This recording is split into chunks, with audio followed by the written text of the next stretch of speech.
Okay, so we are now streaming live on Facebook in Literary Modiin. So if you're on Facebook, feel free to start a launch party. My name is Julie Zuckerman. For those of you who don't know me, I've never been here before. I am the author of the Book of Jeremiah, and welcome to our December author event. I am sorry I'm not putting my camera on, but as some of you may have seen in my Facebook post, I had a bike accident last week and my face is not so pretty right now. So keeping my camera off. I'm fine, I'll be fine. I didn't break any bones, but rather not have you see me with all my stitches. So anyway, I'm going to give a quick introduction before we get started. For those of you who aren't familiar, Modiin is a planned city in Israel, about halfway between Jerusalem and Tel Aviv, right near the airport. So when we open for tourists, hopefully soon, come visit.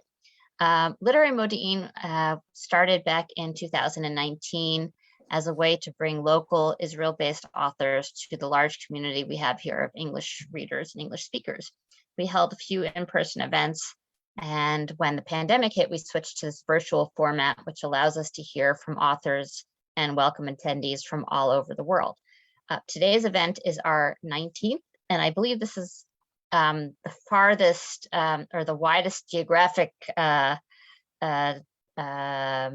disparity between all of our authors today. Anyway, yeah, today each author will speak for 15 minutes and then we'll open it up to questions. One more thing I'll show you, we have some of our former authors on the line, and I want to encourage everyone to check out the books by the authors of Literary Modiin. So I'll just share my screen for a second. You can see here, tomorrow I'm going to send out a link with this recording. So if you have to leave early or you came late, no worries. And you'll also get this link here to see all the wonderful books that we've and authors we've heard from. So check them out, please. Okay. If you have any technical difficulties, put those in the chat box for me. Each author will be speaking for 15 minutes and we'll open it up to questions. Okay, now I'm going to introduce our first author. Kathleen, I'm going to just spotlight you for everyone. Okay. Kathleen Alcalá is the descendant of crypto Jews and the Opata Nation of northern Mexico. Born and raised in California, Kathleen is the author of 6 books, most recently The Deepest Roots, Finding Food and Community on a Pacific Northwest Island. Spirits of the Ordinary was just re-released this year, I think 20 years after it was initially, almost around 25. there. 25 years, wow. She lives in the Pacific Northwest where she teaches, reviews books, and continues to write. So Kathleen, take it away. Thank you so much, Julie. Sorry about your face. Would have been more fun to be able to see it. But thank you for reaching out to me. And I'd also like to thank Beth Castrodale for making my book one of her picks for a review in Small Press Publishing back in June, where Julie came across it. I'm also delighted to appear with Marcela and Sidura. As Julie said, my name is Kathleen Alcalá. I'm speaking to you from Suquamish Territory near Seattle, Washington. I'm the author of 6 books of fiction and nonfiction, including 3 novels, a collection of short stories, a book of essays, and a nonfiction book called The Deepest Roots. Recently, my work was chosen to be included in a special project called Palabra, which means word in Spanish, that will be part of the National Archives at the Library of Congress. I'm the descendant of crypto Jews who traveled rather desperately to Mexico in order to save their lives. Both of my parents were born in Mexico and came north to the United States with their respective families in order to escape the aftermath of the Mexican Revolution of 1910. I knew from my mother and her siblings that we were of Jewish ancestry, but I had no perspective on why that should be until I met an elder of the Sephardic community in Seattle, Washington, Isaac Myman. I interviewed him for an article on the 500th anniversary of the Inquisition and mentioned that my family might be Jewish. He immediately began to ask me questions And that was the first time I linked my own family, my own self, to the Inquisition. Suddenly, a lot of family mysteries made sense. The half-told stories, the practice not of Catholicism, but of a very austere form of Protestantism, and an aversion to all Christian symbolism or ritual. This was before we all had access to the internet, and all my research for this book was either through books from my uncle's library in Chihuahua, Mexico, my grandfather's journals, or by interviewing relatives. I'd already begun writing short stories, and the last story in a collection called Mrs. Vargas and the Dead Naturalist was about my great-grandparents. My great-grandmother had thrown my great-grandfather out of the house for wasting their money on prospecting. As I researched their world, I realized that the stories of a Jewish background were very credible, especially given the city where my ancestors had lived since the 1500s, Saltillo, Mexico. Because my son Ben, who's now 32, wanted to apply, the two of us have applied for Spanish citizenship under the recent offer of the Spanish government. We now have information that links us to a specific person who left Spain for the New World. We're still waiting for a decision on our citizenship. The original research in the 1990s led to the writing of my novel, Spirits of the Ordinary, A Tale of Casas Grandes, originally published by Chronicle Books and recently reissued by Raven Chronicles Press in Seattle, Washington. So I'll read you just a bit.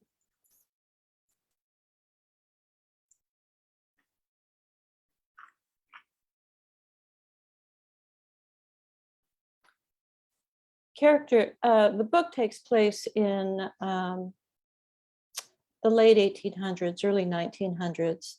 And it's based on, as I said, the story of my great-grandparents. So this part is from the point of view of a fictional character who's the father of one of the two main characters. His name is Julio. Julio dreamed a pear tree. It started with a small, shiny, dark brown seed cast on the ground by a sparrow.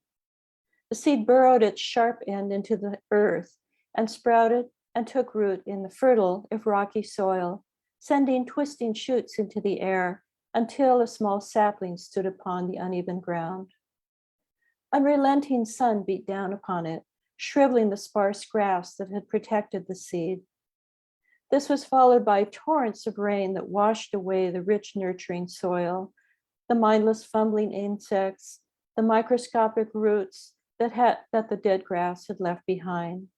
Still the sapling thrived, although no one came to examine it, to acknowledge its existence, to praise its tenacity.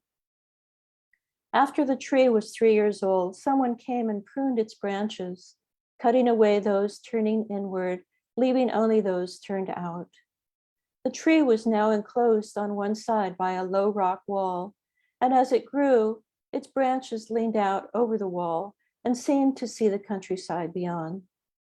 The land was beautiful, low rolling hills, cattle and sheep grazing near gentle orchards. The sky was vast and deep in hue, and although the pear tree was not the sort to reach beyond its own capabilities, it spread itself out in a way that seemed to mimic the sky above, especially on days when flat-bottomed clouds scudded in from the west, like ships sailing upon an invisible sea. The pear tree, Pyrus communis, its leaves dark and glossy, gave forth delicious pale blossoms pollinated by wild bees, and then it bore fruit. Julio, a young man and still vigorous, stepped up to the sturdy tree, now about 7 feet tall, and took one of the fruits. Grasping the pear firmly, he took a bite. The flavor was indescribable, for each pear contained the essence of Mariana. Mariana is his wife. As he looked back up at the tree, he could see that each pear was a miniature of her, folded about herself, waiting patiently to be discovered. Each bite was redolent of the aroma, the scent, the taste of Mariana. and filled Julio with such a terrible longing that he desired to eat each and every fruit of the tree. Yet he despaired of ever completing the job, for each bite contained such a wealth of information about Mariana. The melancholy look she had in the late afternoon, the texture of the skin over the back of her right thumb, the way she rolled her arms in a rhythm to knead the dough for bread, the scent of lavender that followed her after a bath, a coil of dark hair. And her thoughts.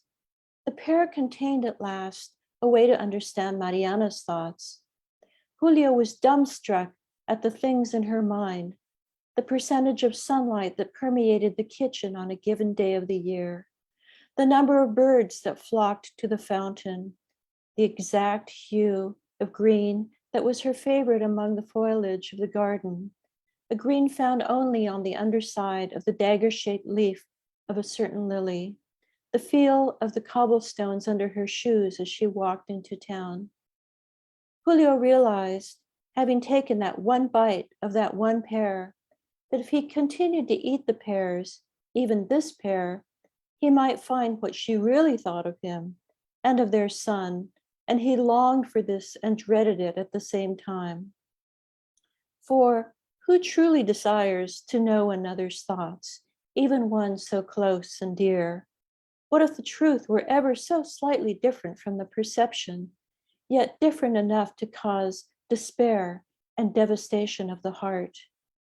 He stood beside the sturdy little pear tree, its bark dark and smooth, where the young goats had come to rub against it in the spring. He noted its proximity to the stone wall and wondered if its roots would undermine the wall and cause it to crumble.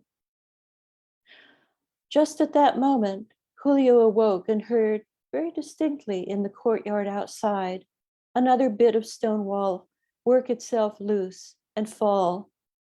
Mariana slumbered beside him, wrapped in sleep and white cotton, her thin dark hands upon the blanket, her eyelids fluttering slightly as she dreamed of being a pear tree in a rough yet loving land. Thank you. Thank you, Kathleen. Thanks so much. That was great. Okay. Yeah. Get back to my. And I'm going to spotlight our next author. Where are you, Marcela? There you are. Spotlight. Okay, so Marcela Sulak is the author of 3 poetry collections, most recently City of Sky Papers, published by Black Lawrence Press, and a lyrical memoir, Mouthful of Seeds. Her 4 translated collections of poetry from the Czech, French, and Hebrew have been awarded the NEA Translation Fellowship and long listed for the PEN Award for Poetry and Translation. She has co-edited the 2015 Rose Medal Press title, Family Resemblance, an anthology and exploration of 8 hybrid literary genres. She's an associate professor of literature. Sulak directs the Shani Rudolph Graduate Program in Creative Writing. And you're an editor at the Ilana Review, right? I have to say that. Oh, I have to unmute you. Hold on a second. Where's my mouse? I have 2 screens, so hold on. Oof. Sorry, everyone. There it is. There's my mouse. And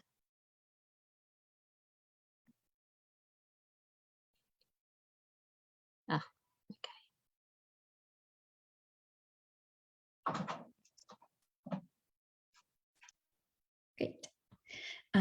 Thank you for the introduction. And Kathleen, that was absolutely lovely.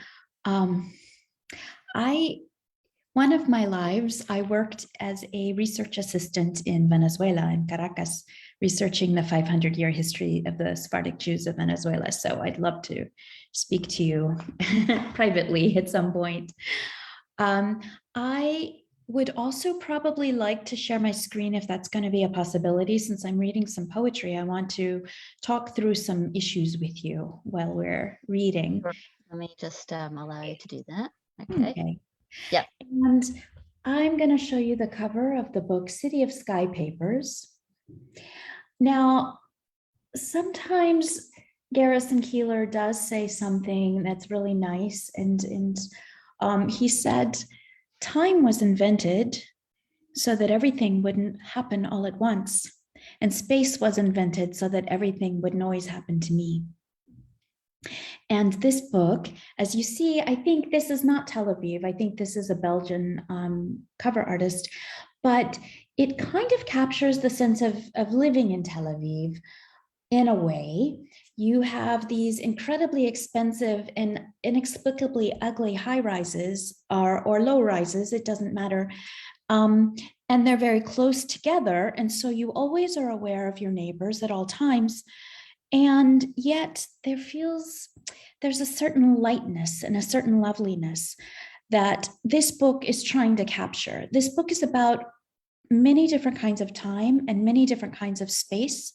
And it was mainly written while I was doing a daily practice of running, riding a bike, or riding the bus to university where I was working. And so this book is trying to encompass physical position on Earth and also daily space, biological space, gardening, sacred space and time. And so it has many different times in it as well. And because it's written like this, I would like to share my screen, and it says first pages because this is a proof. And I'm wondering if that's large enough. Let me see if I can do full screen. It's large. That's good. I think Okay. I see it fine. All right. So this is in 3 different sections. And I gave myself a prompt for the daily poems that I was writing to get here today, since it is about movement. Now, if you are trying to encompass, one thing that poetry does, at least this kind of poetry, that narrative work doesn't do, is that there isn't necessarily a narrative. Just like a city block or just like a building, people are thrown together for no narrative purpose. We just live together. And so our proximity to one another creates stories between us. This is very different than when we used to live on land and we lived in groups. But here in Tel Aviv, we all just live in a place together. And so one way that I try to do this in poetry is that these are basically syllabic. They more or less have the same number of syllables per line. They all have 10 lines per stanza. And I didn't want to do full-on rhyming at the end, but I made the sounds very similar. So these are all going to be all and oo sounds to end. Sometimes they're a little bit more. We have on, right? So this is the way that I'm grouping the sounds together at the ends of lines to make them feel like they belong together. Another way to do this, and I'll read this, the next poem next, is an abecedarian style where you go according to the alphabet, A, B, C, D, E, F, G. There's no reason why A needs to be next to B, needs to be next to C, it just is. And so this is a way in which we can encompass the whole world and yet create a sort of semblance of order. And this is sort of what I try to do with the lines of a poem, at least in this book. To get here today, a piano. To get here today, I pulled leggings on and a dress, made oatmeal and coffee, cut fruit, then walked back and forth before a book bag in the living room, into which I'd knotted 2 amulets against suicide for someone I love.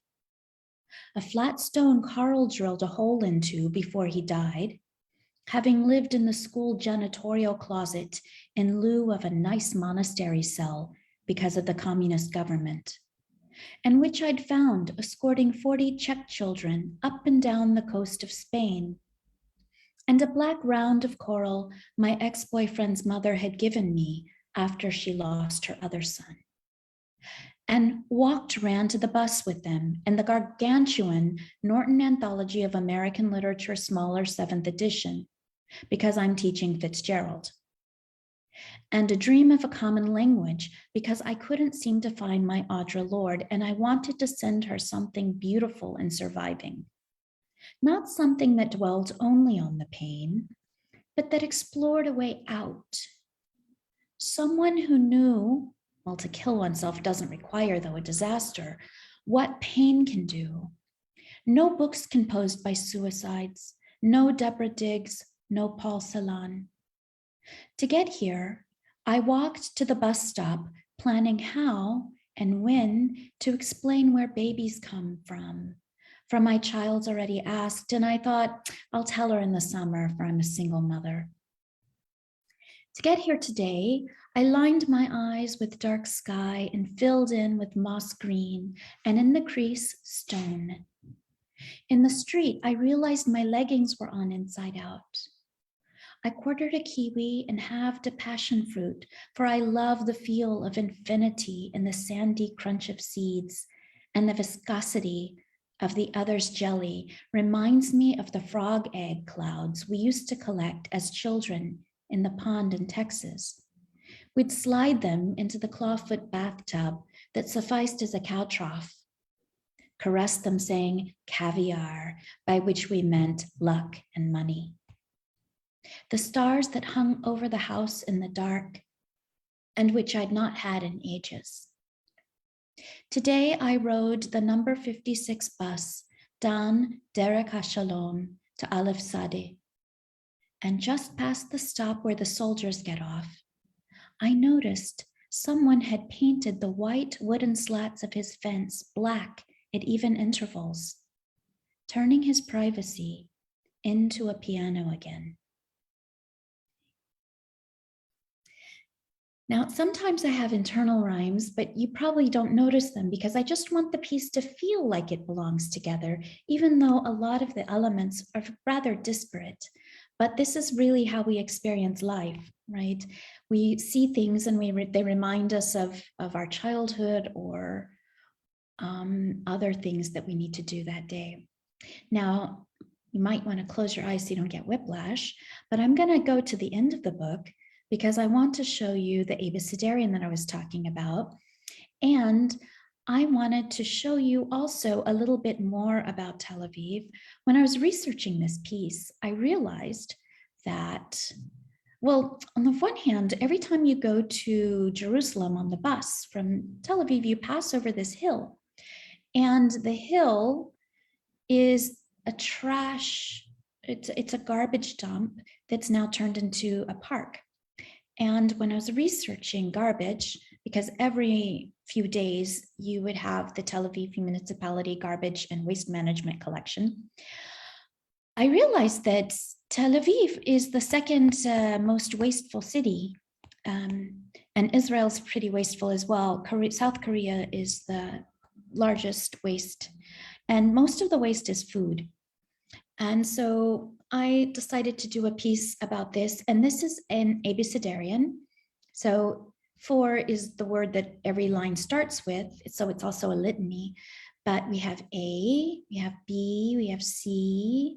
Sometimes we have a lot of C's. We have C, D, D. So it goes in alphabetical order. And this is one way that you can collect the vastness and the abundance of the earth in a way that creates a sense of order. Alte Sachen is usually, it's a Yiddish expression for your old things that you want to toss out in the street. And Yiddish, of course, is spoken by the Ashkenazim. So we always find it funny that the man that collects them is Sephardic. But here I'll start. For the Alte Sachen man is Sephardic, and his white donkey pulls a cart through 3 Ashkenazi afternoons a week. But the municipal garbage truck is green, and the receptacles hard plastic. For books and bottles, which are recyclable, are left on the curbside in lieu of charity. For the tax collectors, for the collectors, smart and calmly speed into the concrete niches where the receptacles wait in the shadows. For they collect the pillows and comforter and shoes and computer keyboard and various other events that my neighbors have left scattered all week on the sidewalk. Have they broken up? And place them in the garbage truck without a single remonstrance. For the collectors are dressed in the same blue the sky wears at midnight, hung with stars and embracing a moon. For dreamers we are to them. For they don't discuss what we throw away within the range of our hearing, even if we forget to tie the plastic bags closed. For the garbage collectors put the receptacles back where they found them. For their hands are gloved in winter. For in the interstices of the 2 centuries, we discovered our Hirira mountain of garbage had grown to 25 million tons. For the jaybirds it attracted proved destructive to the airlines. For just now, I learned that my fellow Tel Avivis and I are the most wasteful denizens in this country, which wastes more food than any other except South Korea. For 3 kilos of waste per person a day, of which 31% is food. For when lifted, the garbage receptacle opens its mouth. For the machine that extends a rubber tube when the manhole cover is lifted and does what it does there in the middle of the night terrifies me more. For no one, not even the rain. For the neighbor's laundry was hanging for 2 months when I first moved in. When it began to fall on my balcony, I supposed the tenants had died. For the neighbor is an actress. When her laundry falls on the balcony, I return it. When it falls on the awning below, I sweep it off into the garbage receptacle someone moved into the alley for my convenience. For occultists of the city, the garbage collectors can predict the election, the success of the marriage, the daughter's future profession, and the next lotto winner. For paper probably constitutes the bulk of our household waste. Today we created a paper model home, complete with individual cucumbers and pears and strawberries and apples in the model refrigerator, which, as citizens of Tel Aviv, I shall plan to discard one by one in the weeks to come. For quietly the garbage trucks sleep from 7 a.m. to 7 p.m. after a rub down and feeding. For relieved of our guilt, we too eat and sleep. For recycling has reduced the garbage mountain into a municipal park. For the street sweeper on our street was wearing discarded plastic shoes one day, and the next, new sneakers. For the street is aflutter with quieting chaos. For Tel Avivis rush and smoke and wear fabulous clothes, which they discard next to the garbage receptacles or on sidewalk benches, and several other denizens seem to be my size. For thank you, municipal garbage collectors. For until I learn the art of contentment, I crave your clarity. For Victor was right, it's better to marry than to burn, which is illegal in the city anyway. For waste not, for want not, for accept, for the yearning to argue over whose turn it is to take out the garbage. For it's your turn. I've been doing it all the days of my life before you came. And thank you very much for your attention. Thank you, Marcela. That was great and very sobering to learn that we are the second worst polluters beyond South Korea. Okay.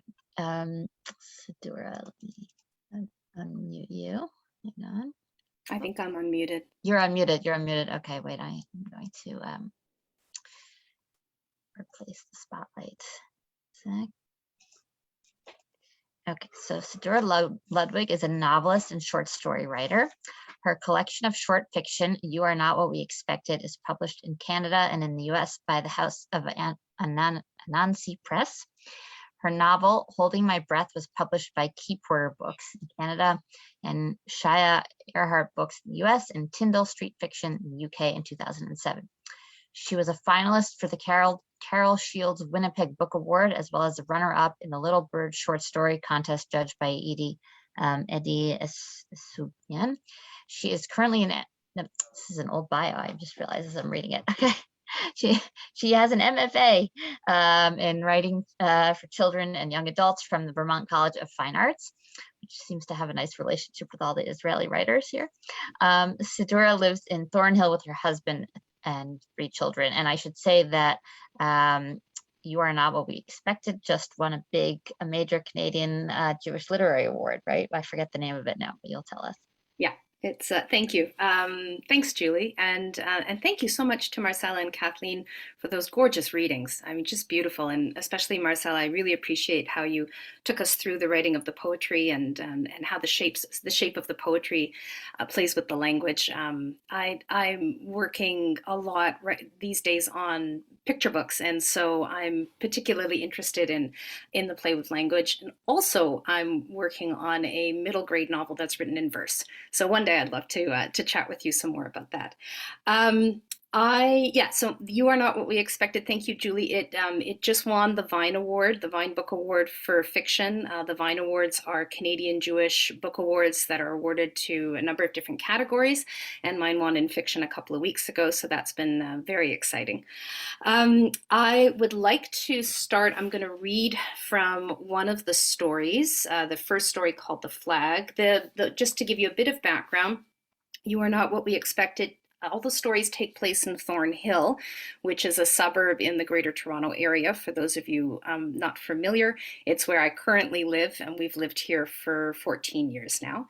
The stories are all linked not just by the setting, but also by the family. The main family that are featured in these stories is the Levine family. And while they're not the feature family in every story, the stories do dip in and out. So the idea is that the narrative, the overarching narrative is of this family, and specifically of the great uncle Isaac, who you will meet in a moment.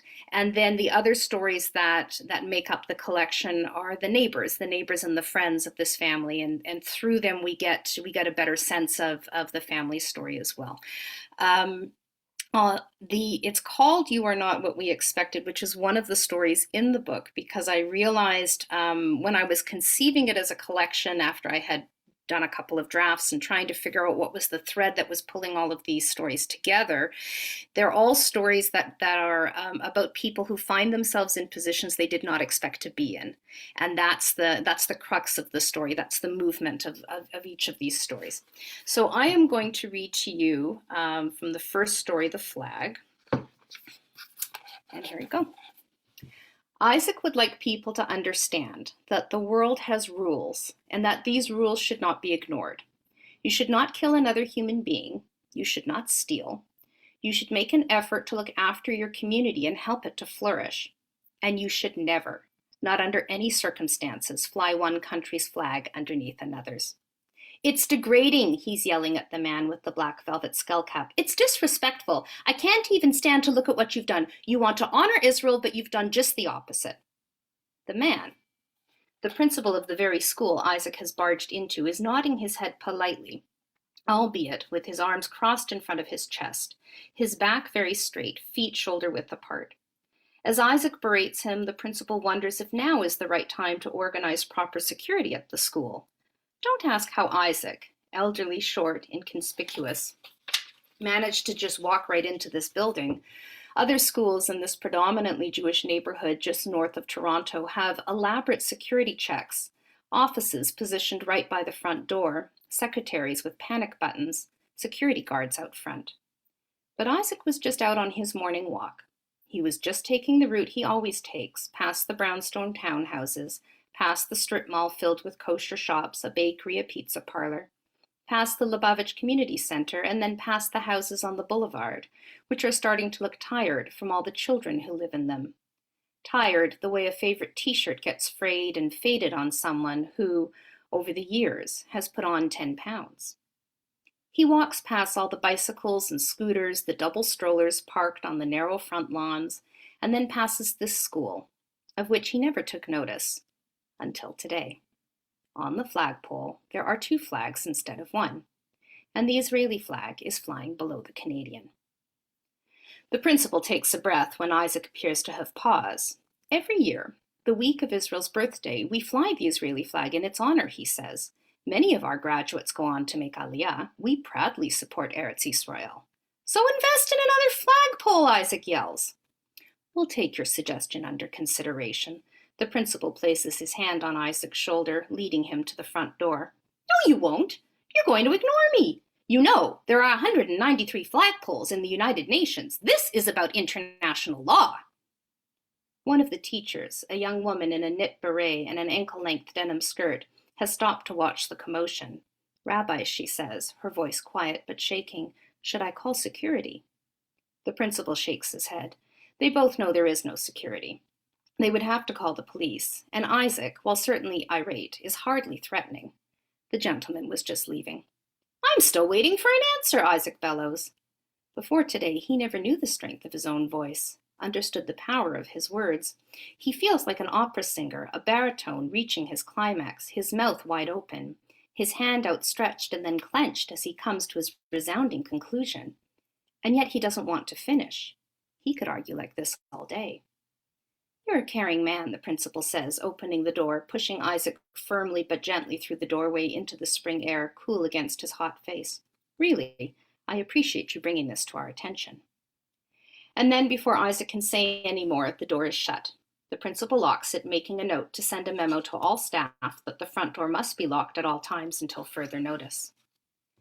Isaac stands facing the door for a long time, long enough to watch the principal walk back down the hall and up the stairs to his office, where Isaac knows he will ignore everything that happened during the last 15 minutes. Isaac is standing in the shadow of the 2 flags. He steps away from it to be in the sun. He looks up and wonders if he couldn't just take the flag down himself. But he's in clear view of some men from the synagogue next door taking a cigarette break. And there are all the children in the classrooms. Isaac walks away panting, his heart beating so wildly, the blood pounds against his ears, and he feels as if his whole face is pulsating. Julie, I meant to check the time before I started reading. How much time do I have? No, you're Yeah. good. You're good. Yeah, you keep going. Go Okay. ahead. Okay. Yeah. So what I wanted to do then, so first of all, thank you everyone for your attention.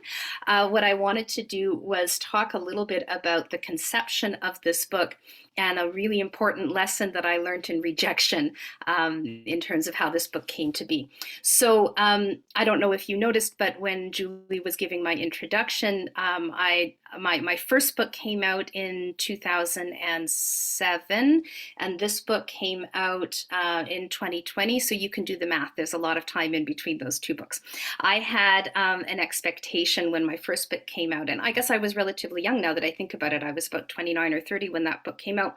I had always wanted to be a writer. That was my, everything that I did was leading up to that point. And so once I had my first publication, I really just thought, okay, well, I'm going to, Judy Bloom this and just be on a trajectory upwards in terms of my next book coming out here, there, and wherever. And cut a long story short, that didn't happen. So 3 kids later, my publishers were all out of, the publishers that had published my first book were all out of business. And I was at this point where writing this book, desperately trying to be back in love with writing. And my youngest at the time was probably 2 or 3 years old when this book started out as a novel. And I realized one day when I took a look at this sort of all of these pages I had in this Word document that were going nowhere, that I didn't know where this thing was going. And then it really hit me like a ton of bricks that here I was so tired at the end of the day that I could barely read a novel. And if I could barely read a novel, I probably wasn't in a position to write one. And so I shifted gears because I'm tenacious when it comes to writing, and I love writing short fiction. And I remembered that, and I said, I'm going to shift gears, and I'm going to try writing some short fiction again and see if that just does what I need it to do. It did, and what it did for me at that time was it gave me something that I could conceive in my head. It's not that writing short fiction is easier than writing a novel. It's not, but it was something I could start and finish with the bandwidth that I had at the time. So after a year or two, I had about 12, 13 stories, but what I wasn't doing with those stories was sending them out. I was working a lot on them. I was working with a lot of different writers on them. And then, and I was also teaching creative writing at the time. So I was on a retreat with these lovely ladies. And one of them, they're all teachers in the creative writing, online creative writing school, the Marcela Sulak School for Writers. And one of them mentioned being on a lit journal and something she noticed with the difference between how men and women submit stories. And that when a woman submits a story and receives a rejection, they would never hear from her again. But if a man submitted a story and received a rejection, he would just submit another story. And we all laughed and joked how we needed to learn how to submit like a man. But then another friend of mine on this trip mentioned a friend of hers, a male writer, who had something like 500 rejections in his submittable folder. And I realized that I could get 500 rejections. It was just going to take time. I didn't know whether or not I would ever be published again, but I knew that if I just started sending my stories out, I could absolutely eventually get 500 rejections. And so I kind of flipped the whole publication desire on its head and decided that I was going to start just sending my stuff out and try to get as many rejections as I could in a year. And that's what happened. I spent that year, I don't remember which year it was probably 2018. Every week at the end of the week, I would send out, by the end of the week, I would send out 5 stories, and I learned I could simultaneously submit stories to different publications. And by the end of the year, I had submitted my stories 120 times. I had 9 different publications, and I had tons of rejections and withdrawals. But what it taught me was that if I was going to do this and pursue this writing life, it was not just about the art, because there's a lot of heart that goes into the writing life, but it also had to be about the business. And I had to learn how to divide myself that way. And so that Excel spreadsheet that I have that it has it all organized, that's my business. And so I learned how to divorce myself in a sense from the art, so that I could submit the work. And eventually that led to, it did eventually lead to my publication. And that was a really important lesson for me and something that I'm trying to carry with me as I continue on. Julie, I'm going to stop there because I know you want to have time for questions. Okay, great. That is great. And while you're talking, I just quickly opened my submittable thing to see how many rejections I have. I'm proud to say I have 782 rejections. Wow.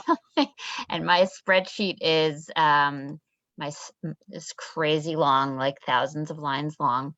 And I also submit some of my favorite stories I submitted over 100 times until they got accepted. So perseverance is the name of the game. I got Anthony for that. That's amazing. Yeah. Okay. So thank you, Sidura, Marcela, and Kathleen, for all those amazing readings and talks. And people have questions, please put them in the chat box. And we're not actually that many people today, so if you want to unmute yourself, let me know, and I can unmute you. I think there's a okay, that was a comment. I love how vivid Isaac is, and I'm dying to know what happens next. It's a great book. It's a great read the book. And the title story actually has mentioned Modiin, so I was kind of psyched about that. And yeah, anyone have any questions? I'll go first. I have a question for Marcela, because you were mentioning the prompts. Like you were giving yourself a daily prompt. Can you talk a little bit about that? Because I'm a big prompts person, writer. I need prompts all the time. Even in the middle of a story that I'm writing now, I'm like taking prompts for different scenes, and trying to fit it all together. Oh, I have to unmute you again. Wait, hold on 1 second.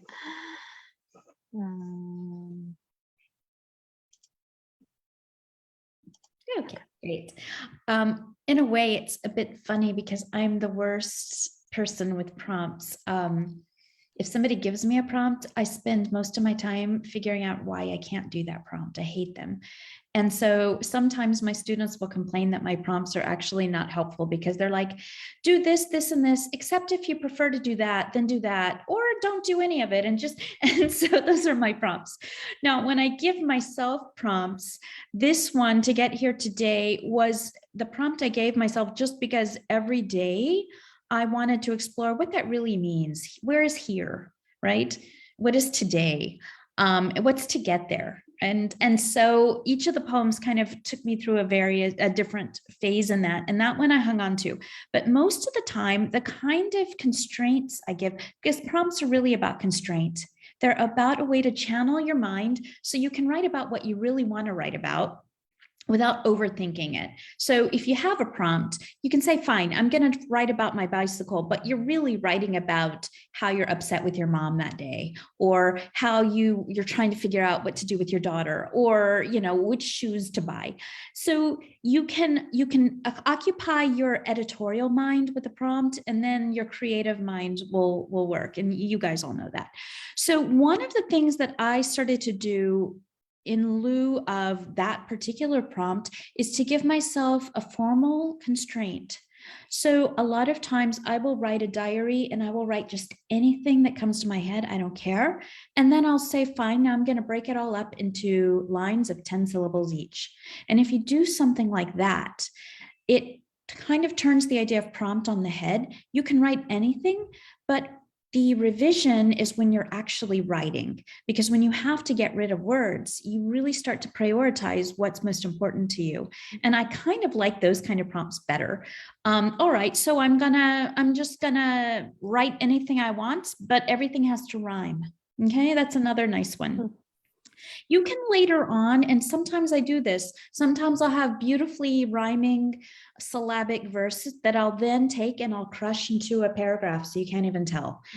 But the point of these prompts is to just get me, it's not so hard for me to put stuff down. It's hard for me to select what's most important. And so those prompts will allow you to do that.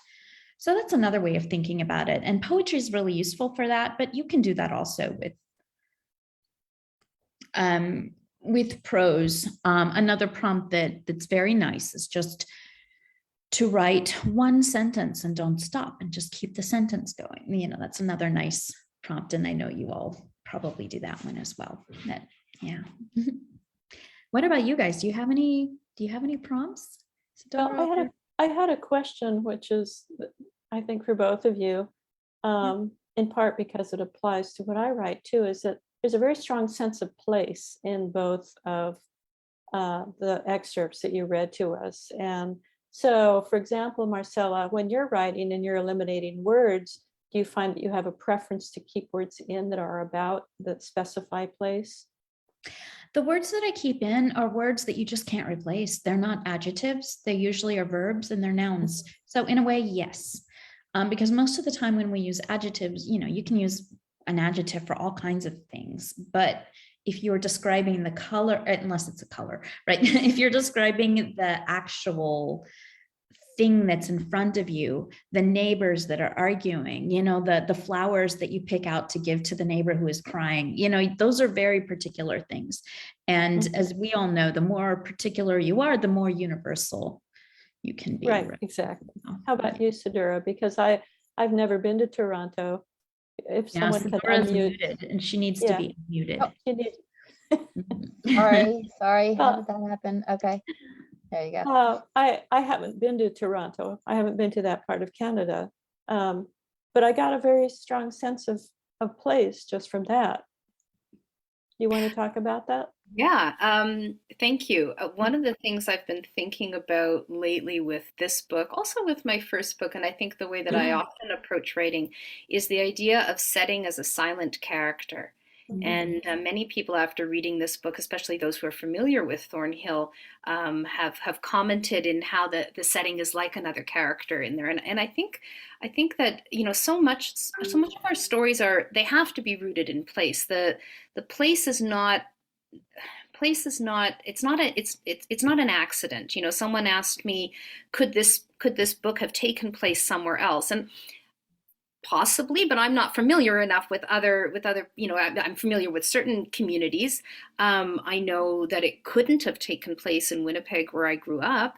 I don't even think it could have taken place in the southern part of Toronto versus the northern part of Toronto. You know, there's something very specific about the place that I was exploring. And I didn't realize until many stories in that actually I really was exploring this location, this place that has a sort of push and pull for people, and the particular kind of Jewish community that's here, the diversity of that community that many people dismiss or don't see, and I definitely wanted to explore that. So yeah, so place is very, very important to me. Marcela, before when you were asking about prompts, many of the stories in this collection came from prompts. That the online writing school that I sometimes teach for has when I was a student there, I signed up for the prompts, so I was getting them in my email, you know, every day. And what I love about prompts is that, you know, when I sit down, I mean, I fear the blank page like every day, right? I'll almost do anything to avoid a blank page. And so when I get a prompt, it gives me something, it gives me purpose. And I sometimes, if I'm lucky, will find that the prompt it opens up a door to a story I didn't know I needed to tell. So Pufferman, which is I think the second story in this book, came from a prompt that said, write a story about a character named Puffer. I didn't know when I sat down that I was going to do that, and it you know, and it really came out. So I love prompts. I love prompts for that. Somebody asked me, what's the name of the online writing school? I'll put it in here as well. It's the Sarah Sulak School for Writers. Sarah. Just Sulak. add to the prompt question. My whole book started from a prompt as well. Maybe. And so, those of you who've heard me talk about my book may have heard me say this little thing before, but for those of you who know Evan Fallenberg, he was my writing teacher at the time, and I was trying to convince him to give me a prompt, and he didn't believe in prompts, and I said, no, I really need a prompt. So he gave me one, which was to write about someone who is definitely not you, but who does something that you're interested in. It doesn't have to be it could be a career or a hobby, but you don't even have to know a lot about this thing, but you have to be curious about it. So that is really how I started the first story in my book, which then became a book of a novel and stories. So now I think Evan maybe believes in prompts a little more now, but I think, but that particular prompt, I think, is very important because I was able to study with Ursula Le Guin in a science fiction program. And she said, don't write what you know about, which is what everyone tells you, write what you know about. She said, write what you care about. And I think that that's a related topic, Julie, to what you were told. Definitely. Actually, there's a great Toni Morrison quote. Let me see if I can find it here. I'll look about that, which is like, don't write what you know. Like, where is it? Well, probably write what you want to know. So. Yeah, yeah, I think that's a good one. Yeah. And if I had only written what I knew, of course, I couldn't write anything because all I had was a lot of speculation at that point. We didn't have any way to do the sort of research that we do now. And I remember writing and thinking, oh, this is totally made up. I'm just completely making this up out of whole cloth, which I was. But then I was able to go back and gradually check and see what was true and what wasn't. Especially as I wrote the next two novels, they were much more accurate in terms of history than the first one. Kathleen, speaking of your research when you're going back, you have a question here that was asked early on about how your work, I'm just going to interpret David Tuckman. I'm going to sort of how I would summarize his question is really maybe how has learning about your Jewish roots affected you? I mean, he says, are you practicing Judaism now? Where does your story take place? Is it about, and he's right. I'm sorry for just summarizing, David, but yeah. But sometimes I guess if we're jumping off the prompt, I would say, for you probably, for me certainly, finding out things that I'm researching as I'm writing changes me often, and changes me as a writer and a person. But did you want to address the? Yes, certainly. Having followed this topic intermittently, it's not the only topic that I write on, but as more information has become available, I have learned new things. And of course, once the first book was published, I did have relatives tell me new stories, and I would feel like, well, why didn't you tell me that a few years ago? But I would say that that's true of everyone, maybe not in such a dramatic topic, but as we learn more about the world and we learn more about our relatives, we might understand more why someone might have taken a certain course of action than we understood when we were younger. We might understand that a relative was gay, for example, and that's why he or she never married in the traditional sense. So certainly my work on Spirits of the Ordinary and subsequent stories has changed me as a person. Walter Benjamin talks about the storyteller as a vessel for story, and we're filled up with story, and then we change the story and we disseminate it back out into the world. But in the process, we too are changed by those stories. Mm-hmm. Yeah, for sure. I'm sorry, David, I'm not very good at reading these little chats and talking at the same time. I see there's a little pile from other people here. Let's see. Ask us some more unless questions.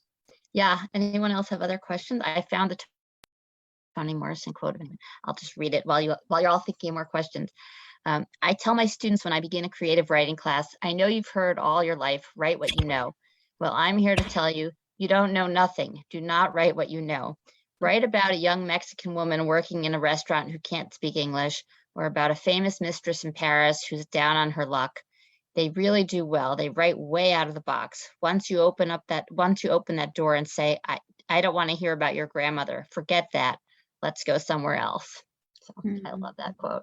That is great. I'm kind of curious, Sidura, with you said that place is a rather silent character in your piece, but I'm also really struck with the force of Isaac's convictions. How, and I'm wondering how do your stories begin? Do they begin with a conviction, a character, an incident that you think of? I'm just, yeah. So my stories begin, I would say each one is different. They probably all begin with a question, and it's usually why. I will. So that particular story is based on something and the character is based on is someone in our life. My husband's uncle inspired Isaac, and he used to come to us regularly on a Friday night and would come in and be like, I have a story I've got a story to tell you. And there was this one time where he barged into a school because of the one flag below the other. And I remember, this was years ago, but I turned to Jason afterwards and I'm like, sorry, I gotta write that. Like, that's a gift. I can't let that go. I cannot not play with that. Well, it's so wonderful because we immediately feel, well, this character has a very specific reason for barging in and doing this. And so we want to find out what that's about. And what I loved about writing him, and as he became, he's not my husband's uncle, but he certainly was inspired by it. What I loved about writing him is that the character is so different from me. That is just, I am a, by and large, a people pleaser. I am, I would never barge into a school and yell. But you see him, that's not the only time he does something like this in this book. And it was freeing to be able to write that way and to embody that kind of character who is so different from who I am, but also to give me the chance to understand And that's where the why comes in. What not just why does he go into that particular school? What's motivating him? What's his yearning that's going to require him to feel that he needs to be this way in this world around him? What is he really trying to get? So yeah, I would say by and large that's where my stories are come. They come from that question why, and the why is I see a character, or I imagine a character doing something, and I have to wonder why. So you can't see my head here, but I'm also sitting here nodding with like everything you're saying, like yes, yes, yes. Because I also have a kind of a prickly, interesting guy as my main character. So everything, and slightly modeled on somebody I know, but it's not the same person. So that's part of the fun of writing is, trying to get into somebody else's head. I'm gonna just feel free to keep asking questions, but I do want to announce that we have our next event also all ready. It's on January 9th, and I'm putting it in the chat box now, so you can already register. And we have Carolyn Goldberg-Eger, who's here with us tonight, who's going to be talking about her new book, From Where I Stand. Julie Oranger will be with us, talking about the flight portfolio. And we have another two translators, Alison Schachter and Jordan Finken, who have just come out with a new translation of Friedel Stock's selected stories. It's called From the Jewish Provinces. Friedel Stock was I guess, a well-known for a short while Yiddish short story writer, and they've just translated some of her stories, even though she's a forgotten voice. So anyway, check that out. I'll be sending out the link in the email tomorrow, but January 9th, save the date, everyone. But now we can carry on with the questions. I have a question for Marcela. Or writers have questions for each other. Yeah, sure. I'm curious about the translation work that you do. From what language to what language do you translate?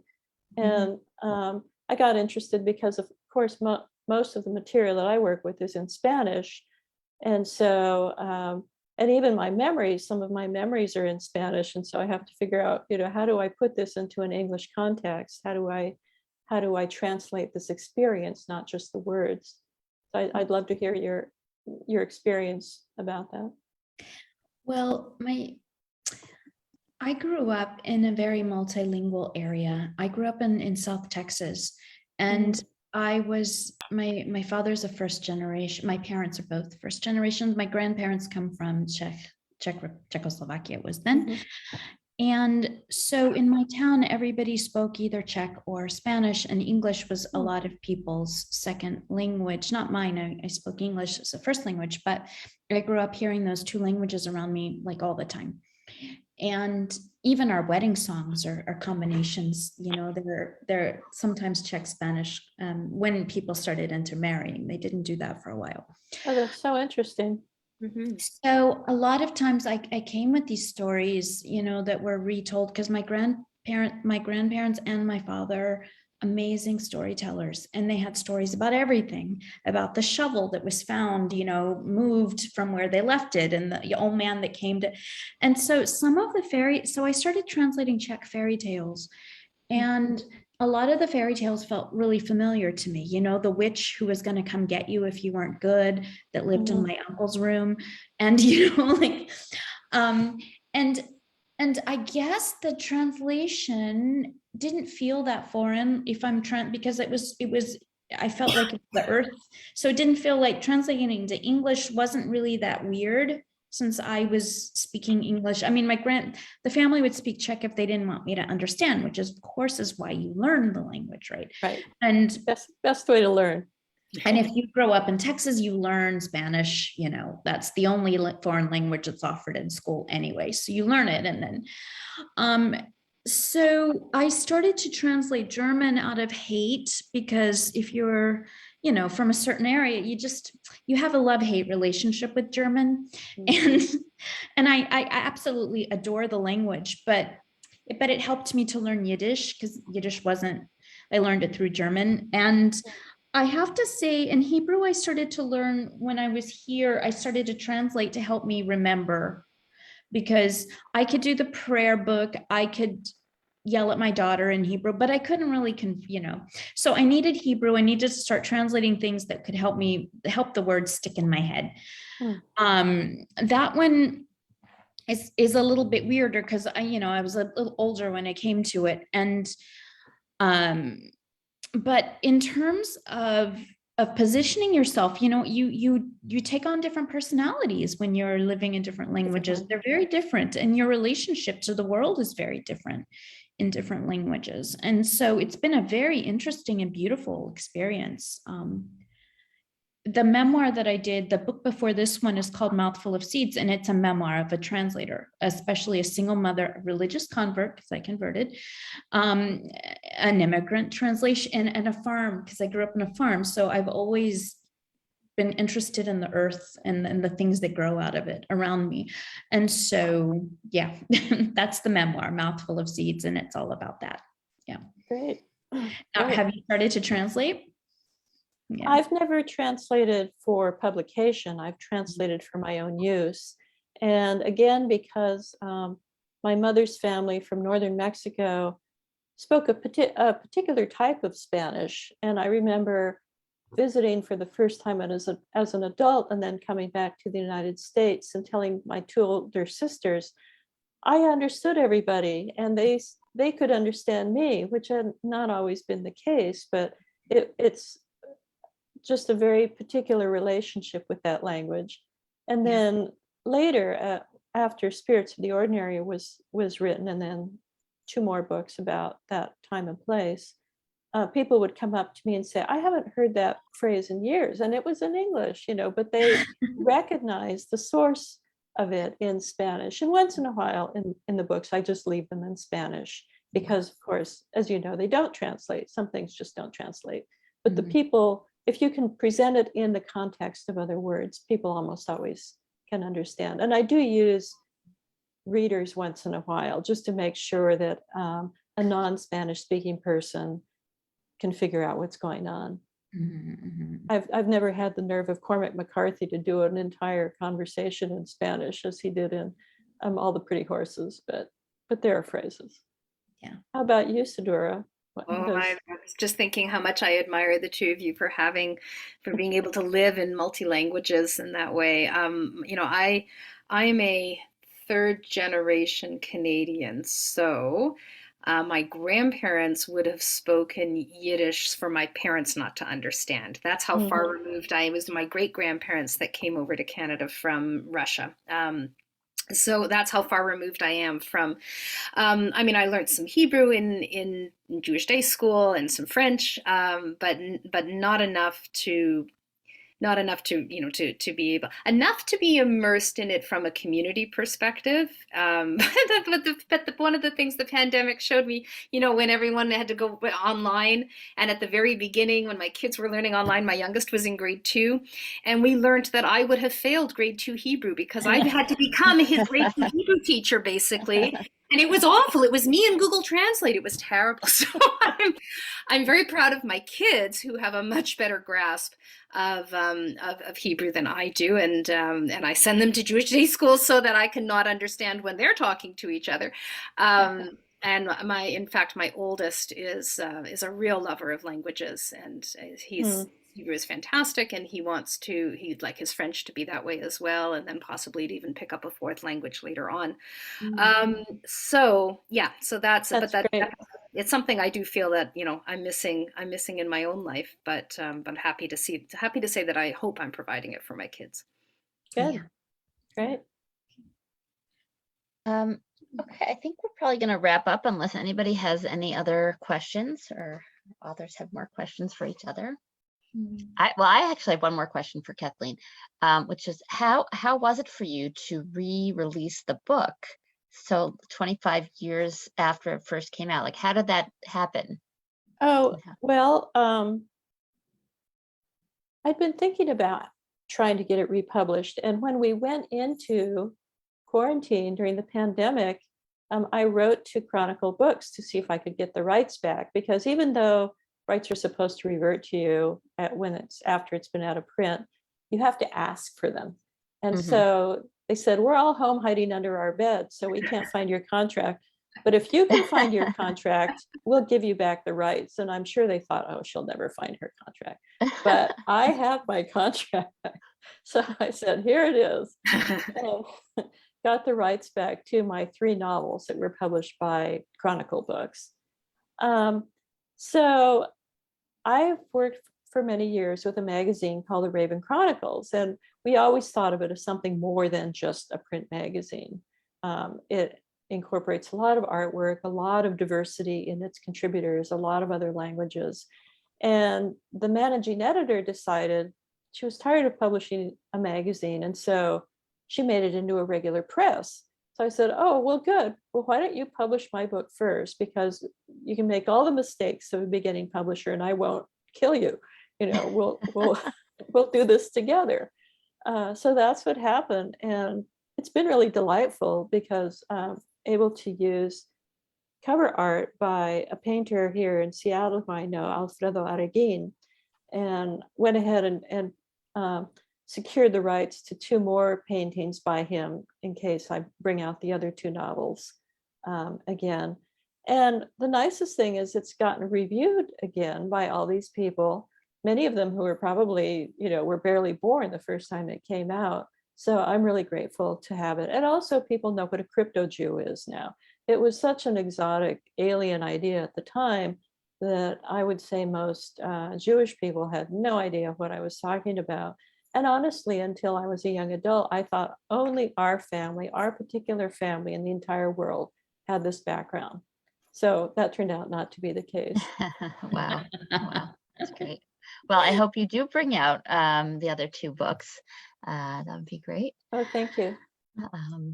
Okay, well, I want to say big thank you to Sidura, Marcela, and Kathleen, and to all of you for joining us tonight. This was great. I'm sorry I'm not showing my face in person, but it makes you very mysterious. Yeah. Sort of the Greta Garbo of book that's clubs. me. It's like being on So radio. much.